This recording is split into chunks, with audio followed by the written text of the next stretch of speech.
Assalamualaikum warahmatullahi wabarakatuh. Saudara, kita jumpa kembali dalam kesempatan yang berbahagia ini. Kita akan memperbincangkan kewarisan anak tiri. Sebab di dalam praktek di masyarakat, oleh karena anak tiri ini punya dedikasi yang sangat tinggi kepada orang tua tirinya, yang merawat, mencurahkan kasih sayang sampai orang tua tirinya meninggal dunia. Dia mempunyai sikap yang lebih, kemungkinan juga dari anak kandung. Jadi anak tiri ini adalah sebutan bagi orang tua atau pasangan orang tuanya yang baru. Jadi kalau ada ibu, suami dan istri, ketika istri ini cerai dengan suaminya, cerai hidup atau cerai mati, kemudian dia mempunyai anak dan nikah lagi dengan suami yang lain, maka anak yang dimiliki oleh istri ini merupakan anak bawaan bagi dia. Sementara untuk suami disebut sebagai anak tiri. Begitu juga sebaliknya, andai kata seorang laki-laki cerai dengan istrinya, apa cerai hidup atau cerai mati, kemudian dia nikah lagi dengan istri yang lain, maka anak yang dia bawa itu namanya anak bawaan. Sementara bagi istri muda ini, anak bawaan suami itu merupakan anak tirinya. Kemudian di dalam kehidupan bermasyarakat yang terjadi demikian, bahwa anak tiri ini oleh karena jasanya yang sangat luar biasa kepada orang tua tirinya, maka ketika orang tua tiri meninggal dunia, oleh masyarakat, oleh ustadz-ustadz diberikanlah bagian daripada anak tiri ini warisan yang ditinggalkan oleh orang tua tirinya. Sekarang kita coba tinjau dari aspek Islam. Di dalam hukum Islam ini khusus ada kajian tentang sistem kewarisan.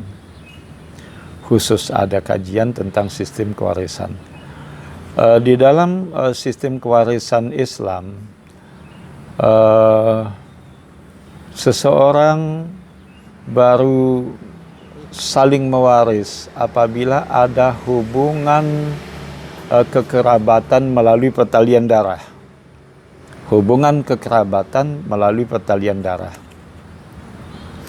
Kalau tidak ada hubungan pertalian darah, itu tidak boleh saling mewarisi. Yaitu garis lurus ke atas, yaitu bapak, ibu, dan nenek dari yang meninggal, kemudian anak-anak dari yang meninggal, kemudian saudara menyamping. Hubungan garis menyamping yaitu saudara dan anak-anak daripada saudara dari yang meninggal itu. Ini adalah hubungan kekerabatan yang mempunyai pertalian darah dengan pewaris. Kemudian yang kedua adalah hubungan kekerabatan melalui perkawinan. Itu hanya suami dan atau istri saja yang mendapat warisan. Kalau umpamanya suami meninggal, maka istrinya yang mendapat warisan. Kalau istri yang meninggal, maka suami yang mendapat warisan. Ini langsung diatur di dalam Al-Quran surat An-Nisa ayat 12. Dengan berbagai macam variasinya nanti di sana bisa kita pelajari. Sementara anak tiri ini tadi, itu tidak masuk di dalam kelompok kewarisan ini. Dia tidak boleh saling mewaris dengan orang tua tirinya. Ketika orang tua tiri meninggal dunia, dia tidak boleh menerima warisan. Ketika dia meninggal dunia, anak tiri meninggal dunia, si orang tua tiri pun tidak boleh mengharapkan warisan karena tidak ada saling mewaris di antara mereka. Kemudian bagaimana dengan pertimbangan tadi kan dedikasi si anak tiri sudah sangat luar biasa kepada bapak tirinya. Atau mungkin juga sebaliknya lah, bapak tiri yang sudah punya jasa kepada anak tiri, ketika anak tiri meninggal dunia mempunyai kekayaan, apakah bapak tiri ini mewaris apa enggak? Ini kajiannya sama saja, dibolak-balik itu. Di dalam kajian-kajian fikih ada solusi-solusi yang diberikan oleh para ulama terhadap hak-hak daripada anak tiri terhadap bapak dan atau ibu tirinya ketika bapak dan ibu tirinya meninggal dunia, yaitu adanya wasiat wajibah. Wasiat wajibah ini adalah wasiat yang secara hukum harus ditetapkan ketika seseorang meninggal dunia, meninggalkan anak tiri, maka secara hukum dia harus dianggap telah berwasiat kepada anak tirinya ini. Harus dianggap berwasiat. Memang di dalam hukum ini kontemporer kita sekarang ini, anak angkat yang berhak mendapat wasiat wajibah ini. Tetapi di dalam putusan Mahkamah Agung Republik Indonesia terhadap anak tiri pun ada diberikan wasiat wajibah. Wasiat wajibah ini dari mana munculnya? Kita bedakan dulu antara harta peninggalan dan warisan. Ini nanti di dalam pasal 171 kompilasi hukum Islam dituangkan itu. Bahwa ketika seorang meninggal dunia, dia meninggalkan harta peninggalan namanya. Tirkah, harta peninggalan. Harta peninggalan itu terkumpul di dalamnya, bergabung di dalamnya, harta bersama bagian pasangan yang hidup terlama. Kemudian masih ada di situ yang harus dikeluarkan utang piutang, yang harus dikeluarkan wasiat kalau ada wasiat. Itu dari harta bersama ini tadi. Kemudian setelah dari harta peninggalan tadi. Kemudian harta warisan adalah setelah dikeluarkan itu semua. Setelah dikeluarkan semua, barulah dia menjadi harta warisan yang harus dibagi kepada ahli warisnya. Sekarang ini implementasinya, saudara, begini. Di dalam Al-Quran surat An-Nisa ayat 11 dan ayat 12 itu disebutkan bahwa mimba diwasiyatin yusabiha audain. Ada kalimat itu nanti di dalam ayat itu. Mimba diwasiyatin. Ini ketika Allah Subhanahu wa taala menjabarkan di dalam ayat itu bagian masing-masing ahli waris, kemudian di ujung ayat itu disebutkan mimba diwasiyatin yusabiha audain.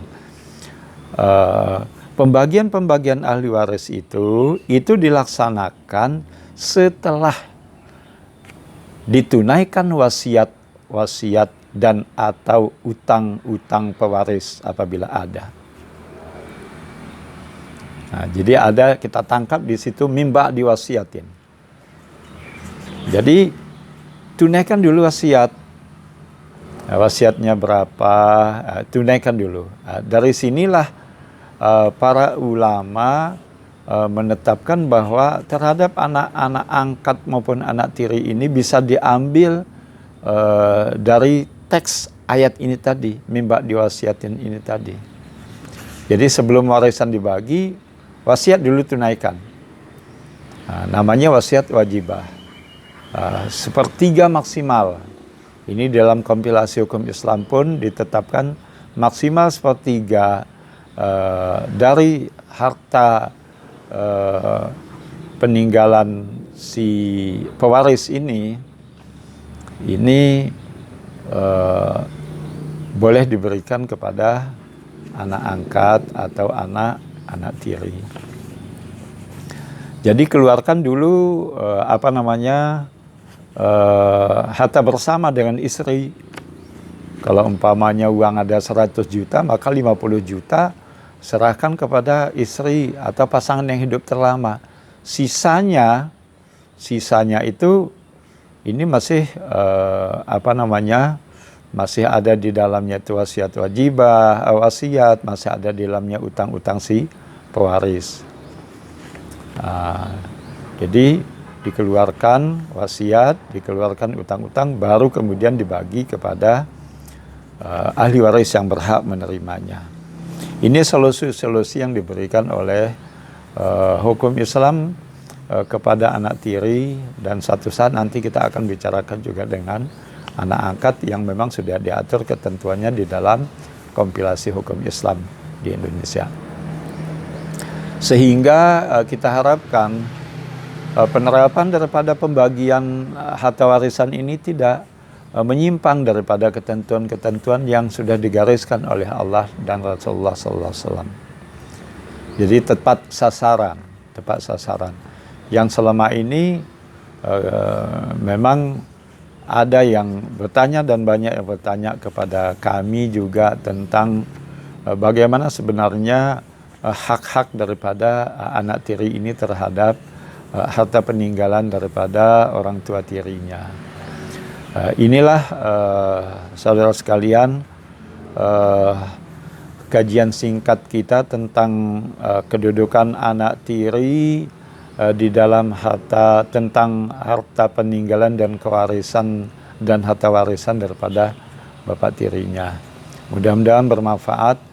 Kurang lebih mohon maaf. Assalamualaikum warahmatullahi wabarakatuh.